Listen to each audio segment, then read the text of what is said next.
हरिओम. श्रीराम अमन्य. मी धनंजय सिंह चौधरी, आसनगाव उपासना केंद्र. सन 2007 पासून मी बापूंकडे येतो. तू आणि मी मिळून जगात असं अशक्य काहीच नाही असं बापू नेहमी म्हणतात. त्यातला माझा अनुभव आहे. मी नगर दिवाणी न्यायालय, सत्र न्यायालय मुंबई येथे कार्यरत आहे. बापूंकडे येण्यापूर्वी मी LLB करता फर्स्ट इयरला ॲडमिशन घेतलं होतं. माझं LLBचं पहिलं वर्ष पूर्ण झालं. मी कोर्टामध्ये नोकरीला लागलो. त्यानंतर मी सेकंड इयरसाठी दरवर्षी फॉर्म भरायचो. परीक्षा आली का माझा काय अभ्यास झालेला नसायचा. पुन्हा एरे मागल्या पंडितीच्या वाऱ्या तशा माझ्या चालू होत्या. पण बापूंकडे आल्यानंतर माझ्या जीवनाचं चक्रच बदललं. मी पुन्हा सेकंड इयरला नेहमीप्रमाणे फॉर्म भरला.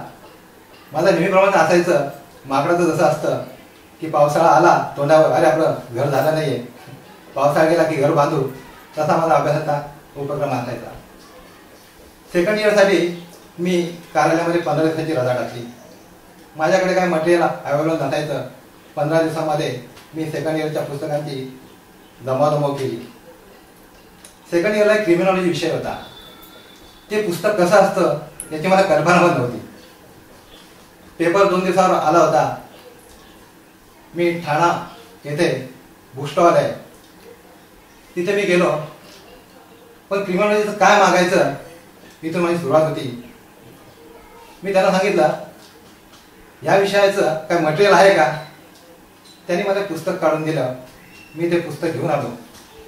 म्हणजे जे काय मनामध्ये होतं, जे काय करेल तो बापूच करणार आहे आपल्या करून घेण्याची मला खूप इच्छा होती आणि मी अभ्यासाला लागलो. सेकंड इयरचे माझे सर्व विषय पास झालो आणि हा क्रिमिनॉलॉजी विषय आहे त्याच्यामुळे बापूंनी मला 60% मार्क मिळवून दिले. तिसऱ्या वर्षी पण असाच मी फॉर्म भरला आणि तिसऱ्या वर्षी पण मी 15 दिवसाची रजा टाकली आणि 15 दिवसामध्ये बापूंनी माझ्याकडनं जो अभ्यास करून घेतला आणि त्यामध्ये तिसरं वर्ष पण माझं निघून गेलं. म्हणजे ज्या मी एक घाऱ्या घालत होतो त्या बापूंकडे आल्यापासून मी 2 वर्ष माझ्याकडनं निघून गेली याचं मला समजलं सुद्धा नाही. तिसऱ्या वर्षाची परीक्षा दिल्यानंतर रजा संपली होती. मी कार्यालयाकडे निघालो आणि विटी स्टेशनला उतरलो. पुढे गंमत बघा, विटी स्टेशनला उतरलो तर पुढे टीसीची तिकीट चेकरची लाईन होती. माझ्याकडे पास आहे या भ्रमामध्ये मी होतो आणि पुढे चाललो. मध्येच मला टीसीने अडवलं तिकीट.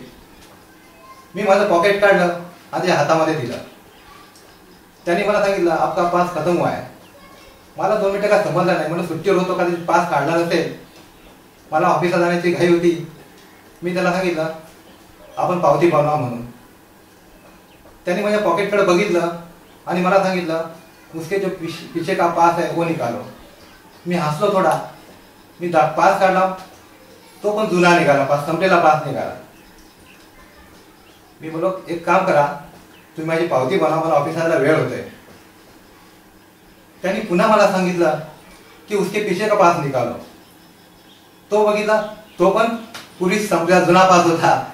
मैं बोला मैं भूल गया है पास निकालने के लिए, आप पावती बनाओ. त्यांनी मला पुन्हा सांगितलं उसके पीछे का पास निकालो. मी तो पास काढला आणि तो पास माझा चालू होता. मला काय बोलावं हे समजत नव्हतं. तो हसला आणि मी ऑफिसमध्ये निघून गेलो. घरी आल्यानंतर मी मिसेसला सांगितलं की असा असा प्रसंग घडला. मिसेस म्हणलं आपल्या बापू पाठीशी आहे. बापू वेळोवेळी आपल्याबरोबर असतो आणि आपल्या भक्ताला काही साथ देतो हे समजलं. त्या टीशीने त्याने एक टार्गेट असतो त्या एवढं कलेक्शन झालं पाहिजे.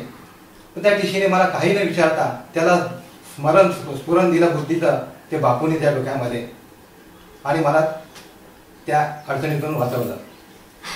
हरिओम. श्रीराम.